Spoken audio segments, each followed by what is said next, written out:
What's it like when one of your friends on death row is led away to be executed? Well, you spend, you know, years and years and months and hours of every day with a person. You talk every day, hey, what are you doing? And, you know, let's eat something, let's make something to eat. And, you know, and he eventually comes by one day and is like, yeah, I gotta go, man. And you know, when he leaves and turns his back and walks down them steps, he ain't coming back. They're gonna kill him.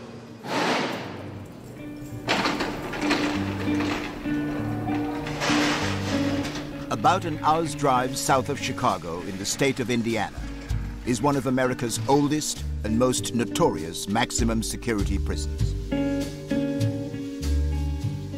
The majority of the 1,900 inmates here are serving long sentences for unspeakable crimes.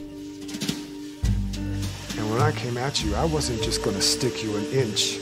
I was going to run something all the way through you. Get out of here! 12 are due to be executed on the orders of the state.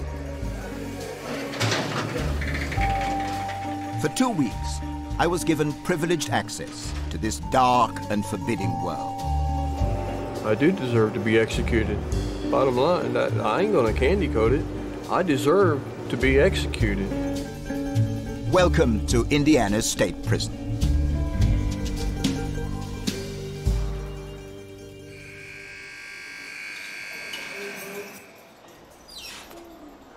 Thank you. My introduction to the prison was dramatic. The man who runs it, Superintendent Bill Wilson, agreed to take me to death row. So this is actually the entrance? This is the actual entrance, and it's 2 floors. We only have 12 men on the row right now.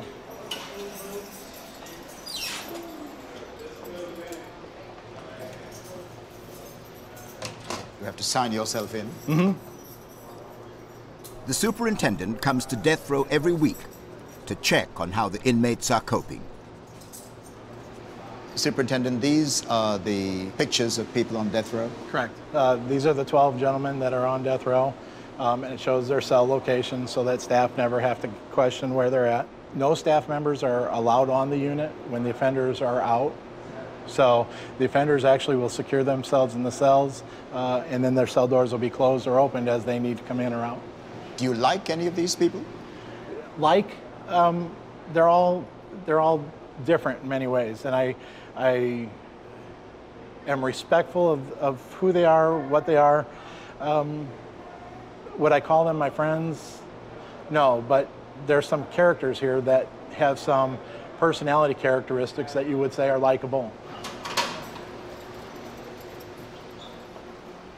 He knows them all by name, and they know him. McManus, it always amazed me how clean that cell is. Keep it up, kid. A lot of time in here. I know. Oh. Hello. Staying out of trouble? Yeah. All right. Wilkes, how's your eyes? You been over to medical at all? Yeah. Okay.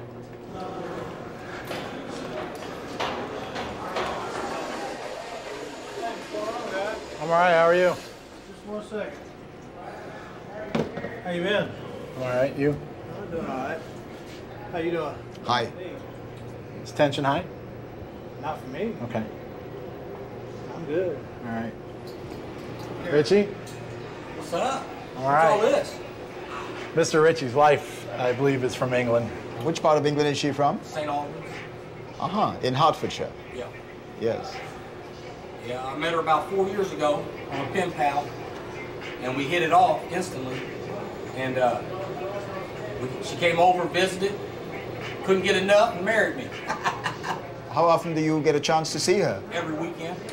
Do you mind doing this? No, not at all. Man. Yes. It is very, very unconventional, though, because the end game in this relationship is one that you know and she knows. Well, yeah, kind of, because a lot of guys can get off death row. A lot of us are getting off death row. But cases like mine and like another gentleman back here, you know, we didn't kill no women or kids. We were charged with shooting a police officer, and they just don't let guys like us, no matter if you got good issues in your case or not. Legal issues to let you off death row, it doesn't matter. You know what I mean? She knows that, and she married you. I don't know. I found something now. See, I was a stupid kid at 19 and 20. I made very poor decisions. I would make decisions. I would do things without thinking about them, and I didn't give a damn about the consequence at all. That kid, to me now, 32 years old, that kid's gone. I'm not saying I'm rehabilitated. You know. You're not saying that? No, I'm not. But I am Why saying, not? because I'd be bullshitting you. I'm not going to sit here and lie to you. I'm the kind of guy that does need to be in prison. Why are you the kind of guy who needs to be in prison? Because I'm the kind of guy, if I get fired from a job and I can't find a job, I'll do it the legal way, try to get a job, and I can't find a job, and I can't pay my bills, I'll go get a gun and I'll pay my bills. And I won't think nothing about it. It won't bother me at all. You've described the person you are, but how do you see your life looking down the line? Where does it go? Where does it end up? Either in a box or doing a life sentence in population. That's my choices right there. Doing a life sentence or being in a box. And I gotta watch my wife grow old through these bars.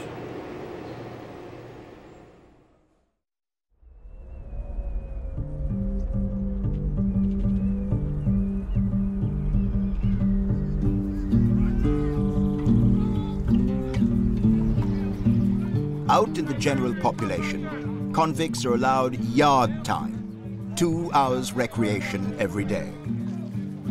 Save for taking showers and meals, this is their only opportunity to mix and to make allies.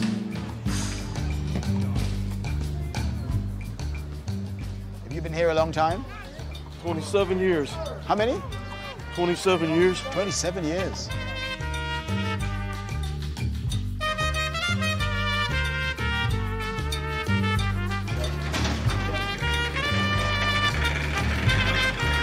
I was heading to the Administrative Segregation Unit with Lieutenant Gillespie. The men here are among the prison's most dangerous. This is Sergeant Fagan. This is his unit. Stay down here with the flag, folks. Get out of here! Many of the offenders here are gang members, drug dealers, and sexual predators. Everything they do is monitored and carefully controlled. Could you tell me what this list of names is all about? All right. Every cell house in Indiana State Prison has one of these. The idea behind this is to make sure we know where everyone's at, what they're doing, who they are, why they're here, etc. For example, if someone would accidentally take out 508 and 509 together, and let's say 508 owes 509 money, so 509's mad about it, and they get put in the shower together and the door's locked, and he has a weapon on him, 508 could lose his life. Like that. Just because someone made that mistake. So that's why it's important to really understand this board. Do you feel that you must be constantly vigilant? These guys have nothing but time. Okay, we're going home, so we're thinking about going to dinner with the wife, going to dinner with the mom, whatever. These guys have nothing but time. They're sitting here, and these guys, they're smart. They don't forget. So let's say you made them mad 2 weeks ago. You forgot all about it. They don't. So let's say you're sitting here minding your business, doing something, come up behind you and assault you. Yeah, you got to be awake. You got to be on your toes.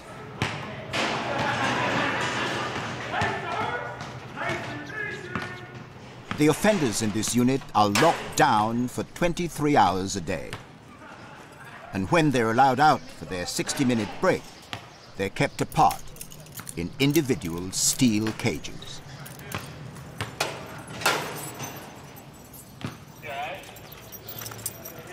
One of the men is 38-year-old Ronald L Sanford. By any measure, and in any prison community, his is an exceptional story.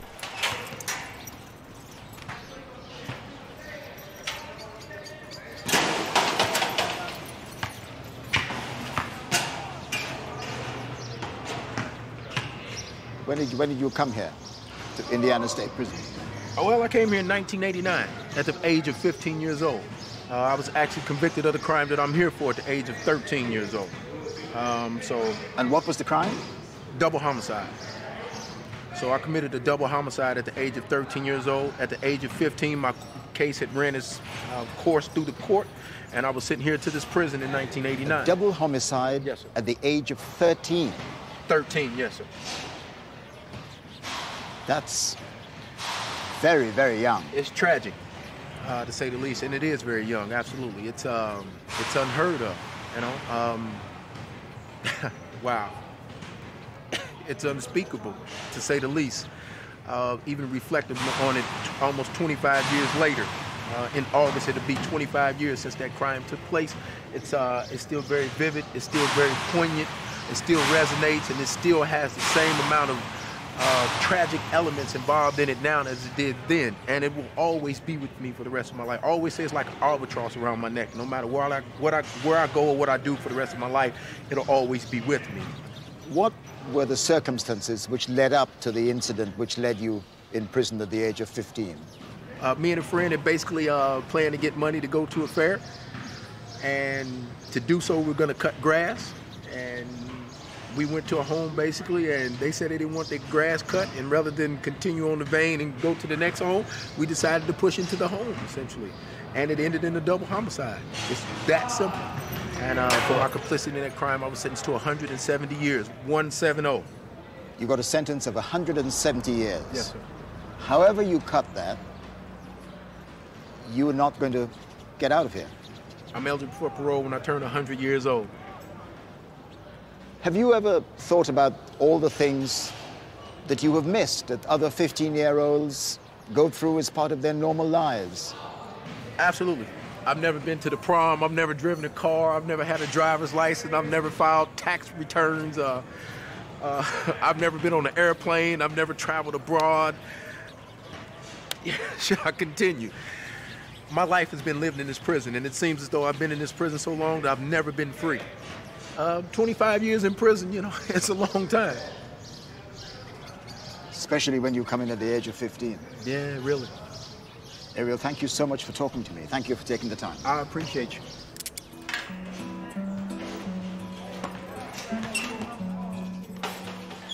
My first meeting with Sanford was a shock, but there were more disturbing cases at Indiana State Prison.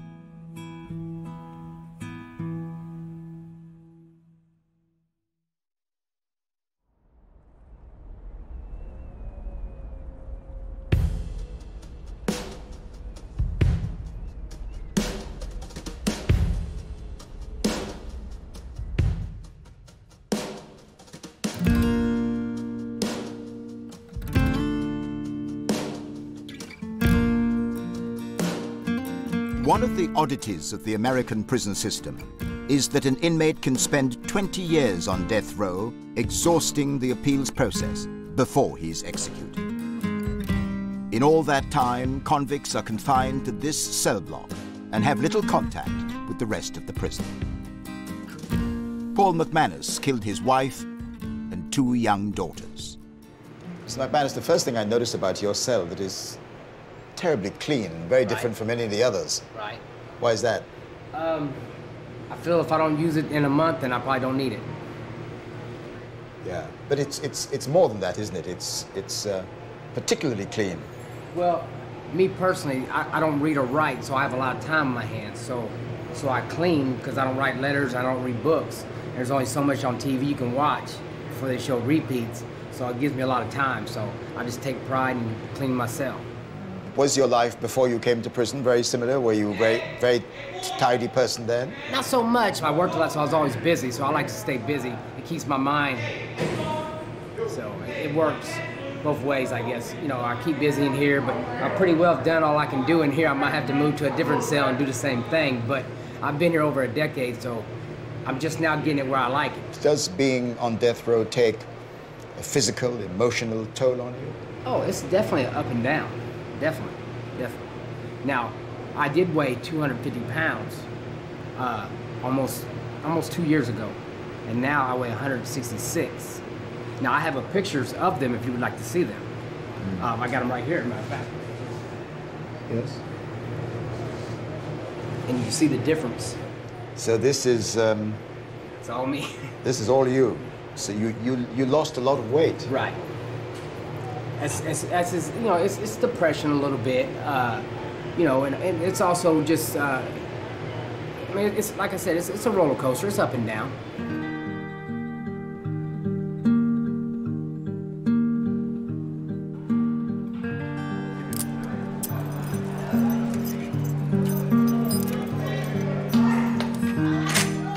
McManus sees more of Indiana State Prison than the other men on death row. He's a diabetic and is allowed a daily visit to the prison hospital. The authorities must treat him, although they will, in all probability, put him to death one day.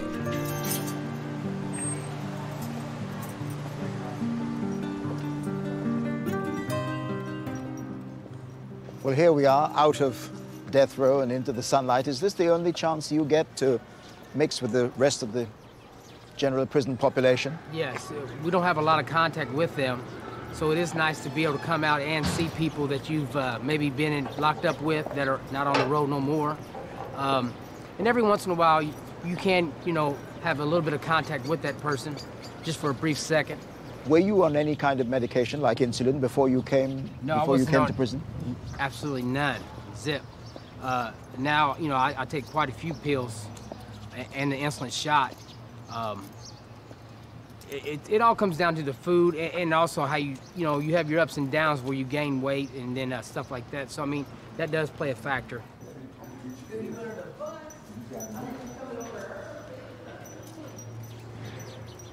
All my friends I brought with me. What's nice about, well, if there is a nice thing about being a diabetic is that you do get to get out and come over to the hospital daily, and then to be around regular people, it's nice. Yeah.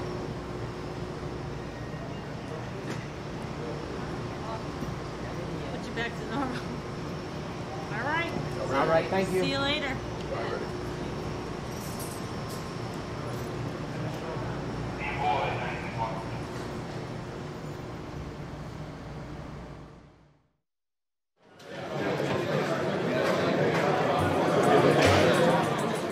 The rest of the prison is distinctly different from the oppressive gloom of death row.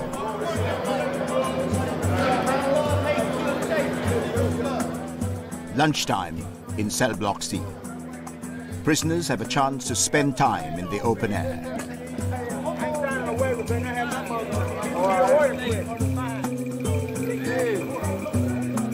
They can also earn privileges. Some have jobs and can request a haircut twice a month.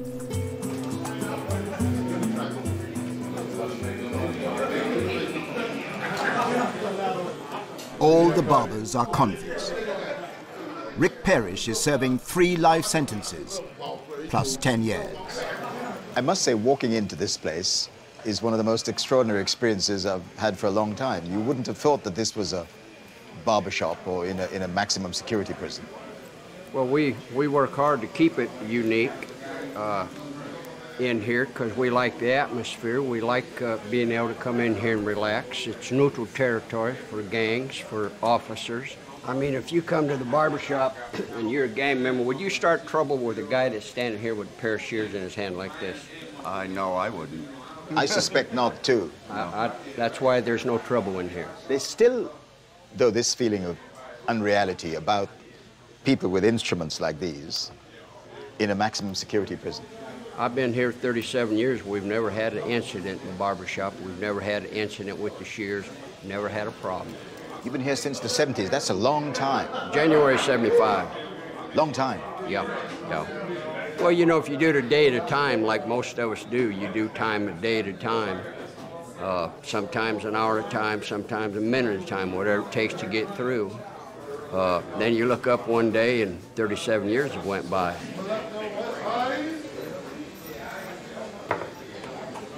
There you go, young man. All right. Have a good day. Thank you. Rick, what are we looking at here? A little history of the penitentiary and the barber shop. The shop was remodeled in August of '76, and that's the first picture taken in this shop. Yeah. Is that you there? Yes, it is. So this is your wall? Yeah, I'm all over the wall because it is my wall.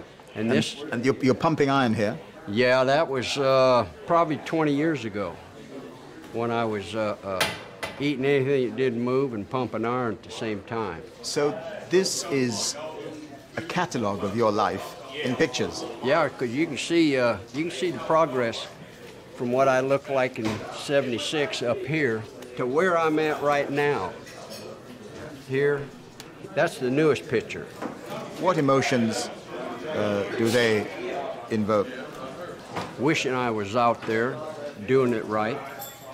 Wishing I could start all over again at 29, 30 years of age and not make the mistakes I made.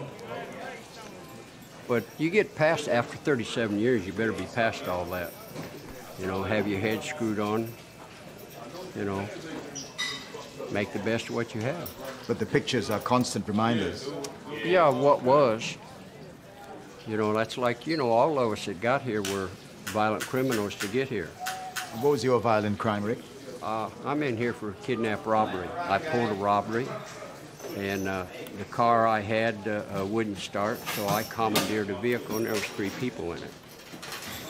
All the pictures here, you have it on, mounted on cardboard? Yeah, it's on cardboard, so if I ever get out, I can take it with me.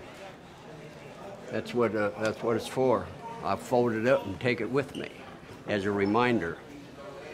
You don't want to go back.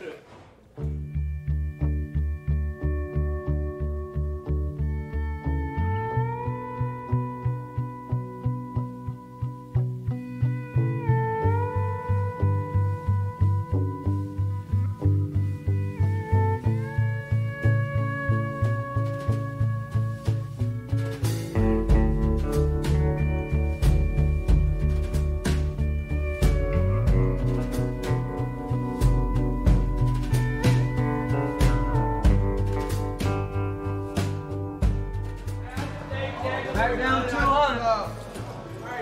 Camera crew on 200. Camera crew. I went back to the administrative segregation unit to see Ronald L Sanford again. His story haunted me. A killer when he'd barely entered his teens. RL, hi. How you doing? I'm all right, yourself? Good.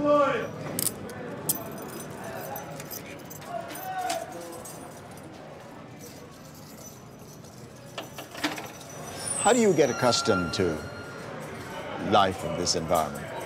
It takes some getting used to. It's tough. There was a young man on the range, a very young man, maybe 19, 20 years old. He's exhibiting psychosis, and they took him to see the psychologist because he's having trouble adapting. This is an abnormal environment for a human being, certainly. You know, these are essentially cages, and to think that we stay in them 24 hours, 23 hours a day, come out for an hour a day, it's taxing. May I have a look in your cell about? Absolutely. Have a look at some of the books? Absolutely. You absolutely may. So. Yes, Lieutenant, would you mind opening up? I'd just like to have a look. Yes, sir. You can take whatever down you want to take down. And war against the weak, what's that about? Eugenics. Eugenics? Yes, sir. America's attempt to make a master race, essentially. And this one is the tree of life. What that's about? Yes, it's Kabbalah, actually. It's more metaphysics, essentially. Those deep questions about man, where he comes from, where we're going, and who we are, essentially, yes.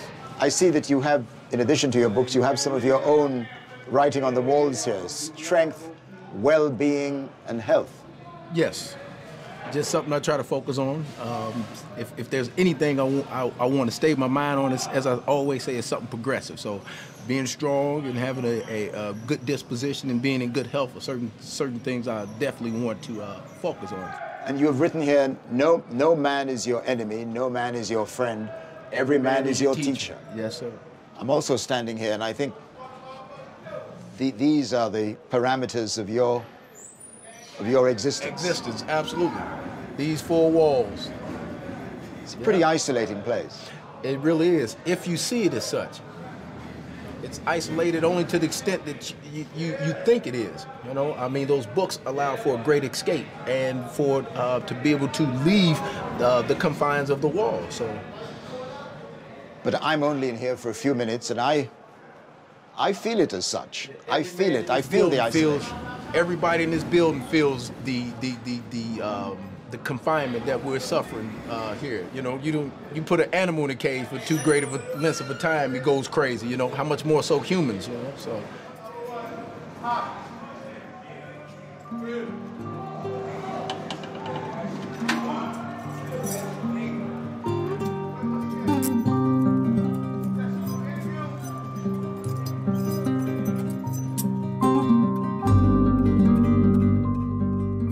This is what Sanford looked like when he came here at the tender age of 15.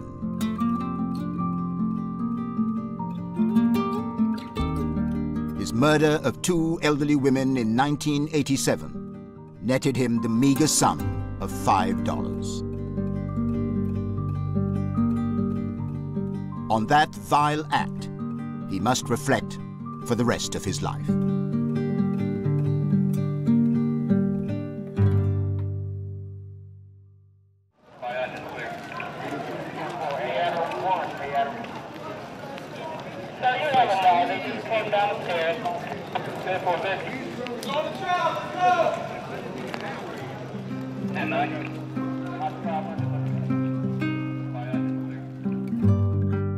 Prison life moves to the relentless and monotonous beat of an unchanging routine.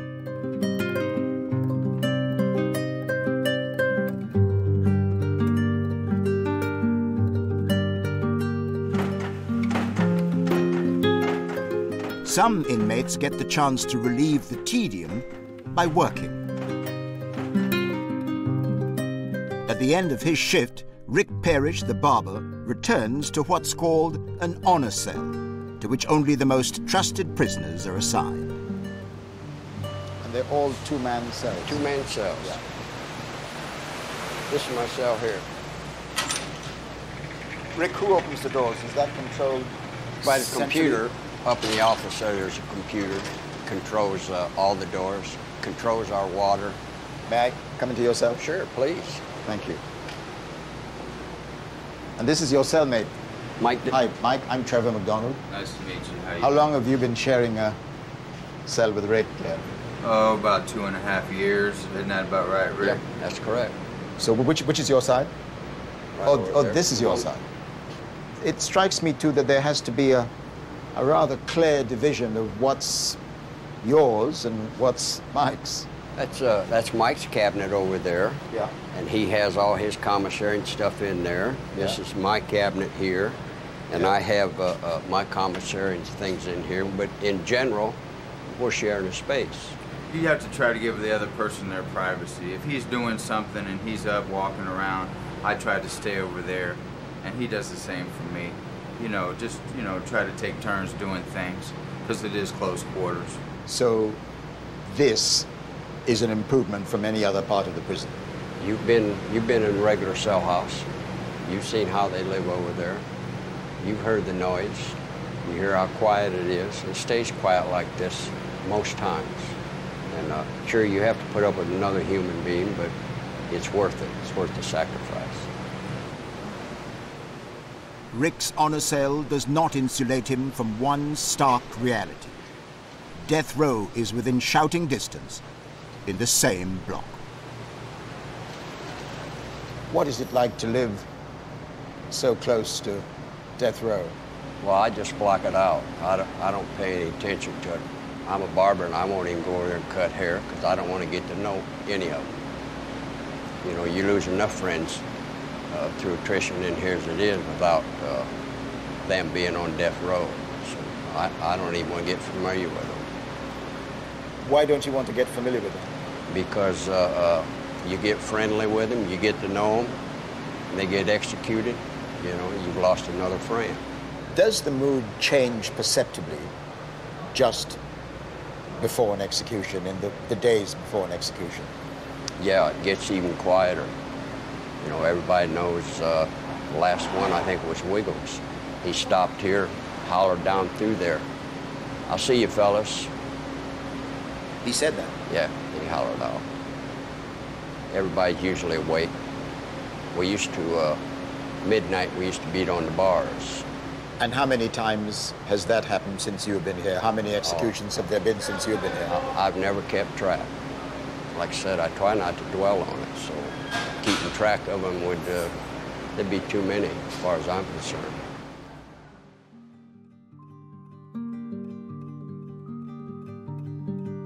Rick Parish says he's never kept track of the number of executions.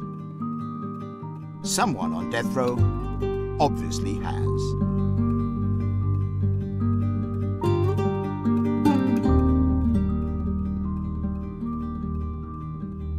Every one of the 12 men on death row will one day be told the date and time of his execution.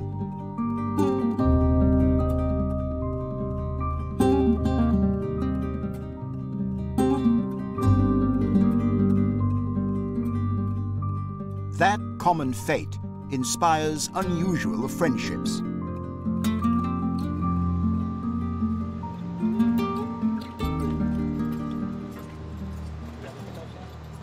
John Stevenson was a member of an organized criminal gang. He assassinated 3 people. Benjamin Richie, who had met before, killed a police officer. Hi, how you doing? Pretty good, man. You been all right? Yeah, good to see you. Yeah. How you doing? Good to see you. Good. You two are in adjoining cells. How long have you been friends? About 11 years. Since I got here on death row. He was already here when I got here. How did this friendship come about? What drew you to each other as friends? Well, just, we got the same interests. I mean, we play our music loud, we play video games, we work out, play basketball, eat together. If shit goes down, we whoop a motherfucker's ass together. That's, you know, that's how our friendship came about. Does that mean you have a lot in common? Yeah. Well, I thought we did. You're not sure anymore? No, I'm just kidding. I don't want you two friends to argue about that. No, we're not going to argue. Oh, hell no. What's it? No, I mean... If anything, we always argue, but we've never come to blows over nothing. No, never. We'd be like, fuck That'll you, never fuck happen. you, and then half hour later, hey, what we eating tonight? You know, it's over. Yeah. It don't matter. It don't mean nothing. I'm always right in the end, so... Fuck. He's the voice of reason. You're the voice of anger, from what you say. Absolutely, yeah. You know, is that right? He keeps a leash on me, yeah. Like, I'd rather lash out at somebody. Like, when I first met Boyan, he hated me because I was just a straight-up asshole. I'd be in your face, fuck you, you know, come on in the shower and let's fight. And I calmed way down since then. Yeah, most of the police, they couldn't stand my ass. And I got allowed around older cats, and they calmed me down. From your point of view, what's this friendship based on? We heard from Richie what he thought about it. Trust in each other, you know. And, you know, basically that's, you know, trust. Like if shit goes down, I got his back, he's got mine. See, that's why they moved us, because he got into it with a dude up here, in here, and almost killed him. And the police had to come in and stop it. And after they broke it up and everything, administration got wind that I was gonna try to kill the dude because he cut my buddy with a knife. And so they moved me and my buddy Tex here to the back and moved dude up in the front by himself, so nobody could get to the dude. Within the first 2 weeks of being on death row, I watched a man get murdered in front of me, get stabbed up 42 times, dispatched instantly. And that was my wake up to death row. Like, if you come here, you want to be a bully, you want to take shit from people, this is what's going to happen to you. The dude was just butchered. Although you witnessed something so horrendous, you still sound pretty angry. But see, here's the thing. If you show any sign of weakness in here, the sharks will circle. I won't be a victim. I'll be one of the sharks. I think the sharks are going to circle regardless.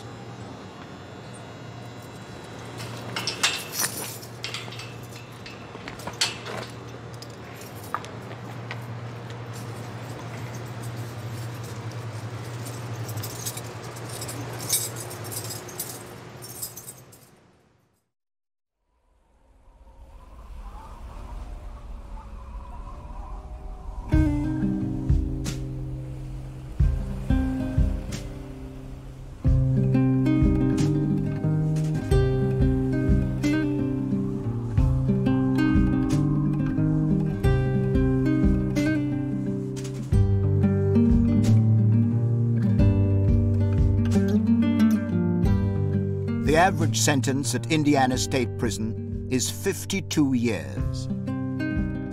In Britain, that might seem like 2 life sentences, but it's infinitely preferable to having an execution order hanging over your head. Hello. Lieutenant Boyan has taken me to E Block to meet one prisoner who has escaped the death penalty. What's up, Harrison? How you doing? Trevor, this is Offender Harrison. I've known Offender Harrison for probably around 6 years. I knew him here, and also he was on death row before. How was it that you managed to move from death row, which is not a particularly pleasant environment, to this, which is comparatively much more pleasant? The court ordered me a new trial, and they gave me years instead of the death penalty. So, how did you get that new trial? The judge that was in my trial was biased, so they ordered a new trial. And instead of taking the whole thing, I just went ahead and took the deal, which was 150 years. 150 years? It's a long time, isn't it?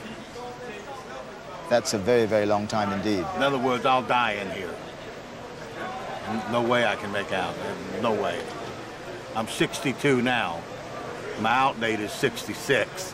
So there's just no way in the world I can make it out. There are people who might think that there's not a lot of difference between being on death row and having been given 150 years at the age of 62. It was like you said, there's still hope there. There's no hope on death row. Once they put you to death, that's it. There's no more wondering what's going to happen. There's no more trying to work your way out of it. There's nothing. Still, in a way, a kind of death sentence. It is a death sentence. But you got a lot more freedom out here.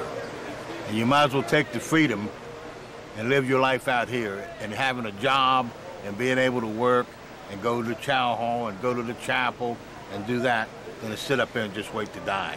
How long were you on death row? 18 and a half years. What was it like to spend so long knowing that you faced execution? It was very, very hard. Very hard. It's hard to do it up on X row. Sitting there waiting for your last meal, your last day, not knowing when it's going to come. Why were you on death row? They said I killed 3 people. But I was up there for. You would probably have been executed. Executed, yes. Had a date been set for that? Yes, I had about 2 months. That was a pretty close-run thing. Yes. What was that moment like for you when you heard that you had avoided execution? It was a great moment. It was a great moment. Even though I still got a lot of time to do, like you said, where there's life, there's hope.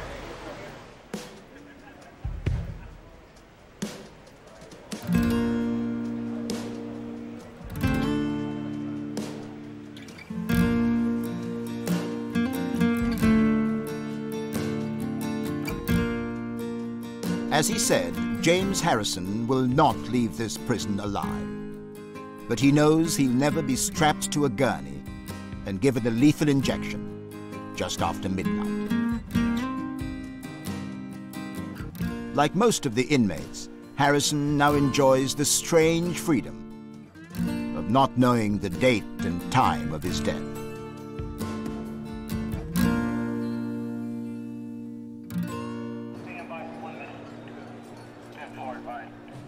Before leaving the prison at the end of my first week, I asked to see Benjamin Richie again. But this time, face to face. In the year 2000, he shot and killed a policeman. At the time, Richie was on parole for burglary.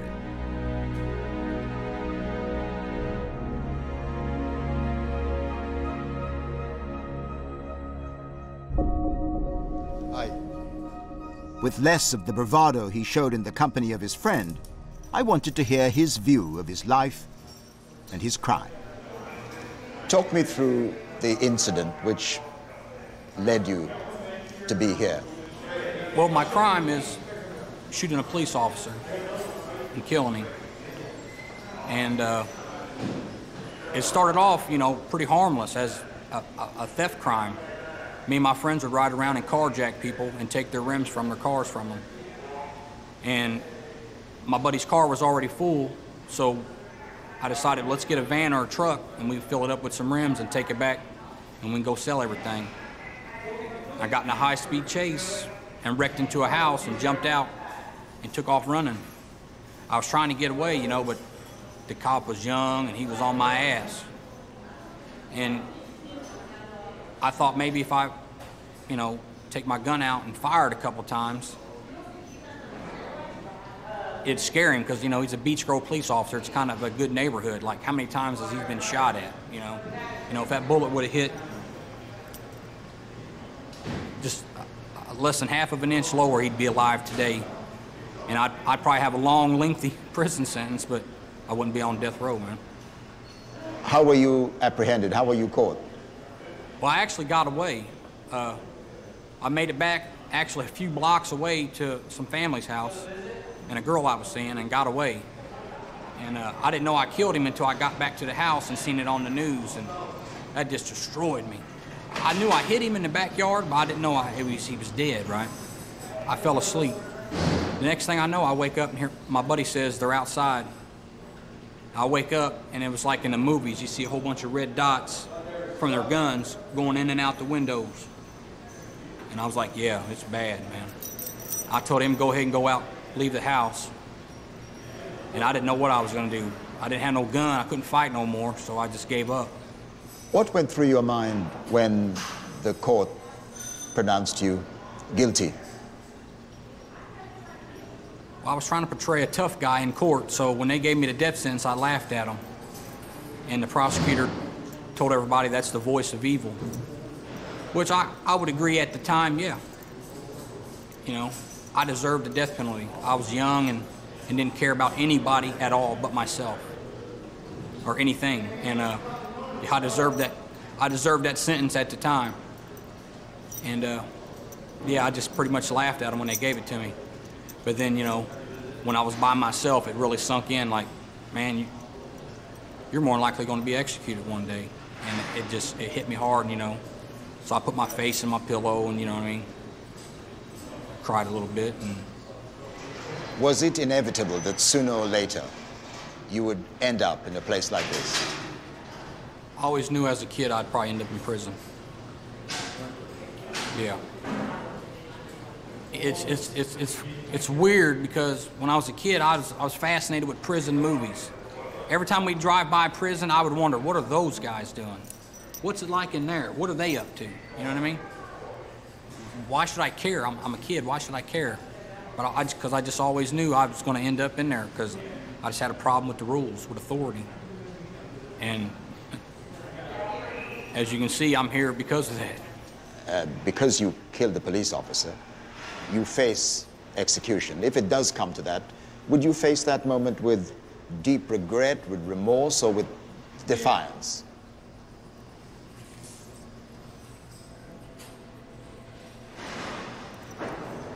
I would definitely regret it and definitely have remorse. But I'd also have a little defiance, like, why are you killing me? You said killing's wrong, but yet you're premeditatedly strapping me to this table and you're going to poison me to death. You're going to kill me. And that's what I would, you know, resent.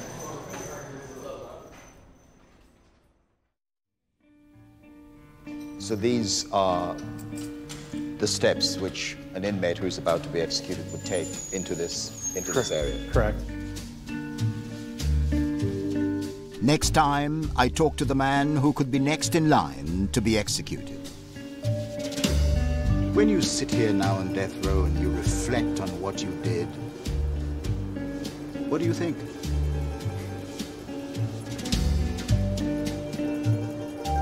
I deserve to be here. I meet Roscoe the cat. Well, I expected a male because I put in for a male cat. And then about a month later, I realized it wasn't a boy. And a killer who never knew his victims. You were offered money. Yes. To kill? Yes. Yes, sir.